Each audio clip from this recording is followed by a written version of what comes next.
The quaint, old restaurant nestled at the corner of an eerily deserted street had an uncanny aura that sent shivers down anyone's spine who dared to approach. The flickering neon sign, the haunted palette, cast an ominous glow upon the cracked pavement, as if it were a beacon warning against entry. The chilling October wind rustled the bare branches of nearby trees, their skeletal fingers reaching out, as if attempting to grasp something or someone. Inside, the dimly lit restaurant was suffused with a sense of impending doom. The air was thick with an unsettling silence, broken only by the faint hum of a vintage jukebox in the corner, playing a melancholic tune that seemed to speak of forgotten tragedy. Cobwebs hung from every corner, and the flickering candlelight cast eerie shadows on the cracked walls, where layers of peeling wallpaper revealed the history of countless generations. Amelia, a fearless food critic known for her unshakable resolve, had arrived at the haunted palette after hearing disturbing tales from the locals. They whispered of unexplained disappearance, mysterious apparitions, and a malevolent presence that seemed to lurk in the very foundation of the restaurant. Despite her initial skepticism, the ominous ambience made her heart race. She settled into a creaky, velvet-covered booth. A chill ran down her spine.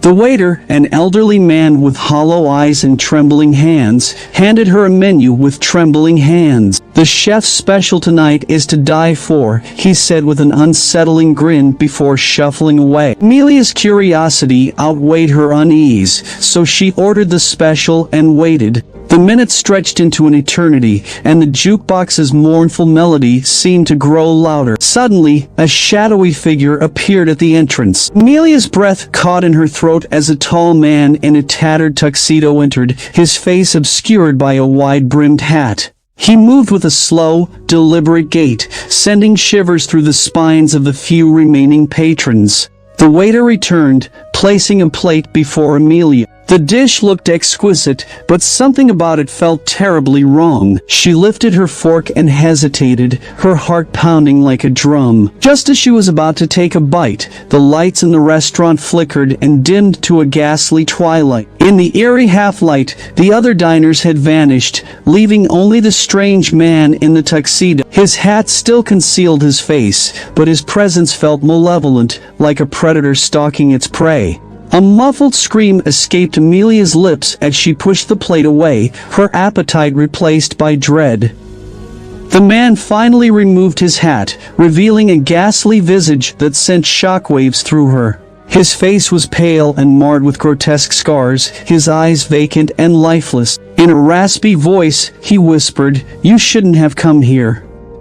Amelia's heart raced as she bolted from her seat, her footsteps echoing through the empty restaurant. She reached the entrance, but the door refused to budge. Panic set in as she realized she was trapped in this nightmarish place. The man drew closer, his presence suffocating. With each step, his form seemed to distort, becoming more grotesque and monstrous. Desperation consumed Amelia as she fumbled for an escape, but the restaurant had become a labyrinth of horrors. As the malevolent figure closed in, Amelia's screams echoed through the haunted restaurant, joining the chorus of countless others who had met their gruesome fate within the cursed walls of the haunted palace.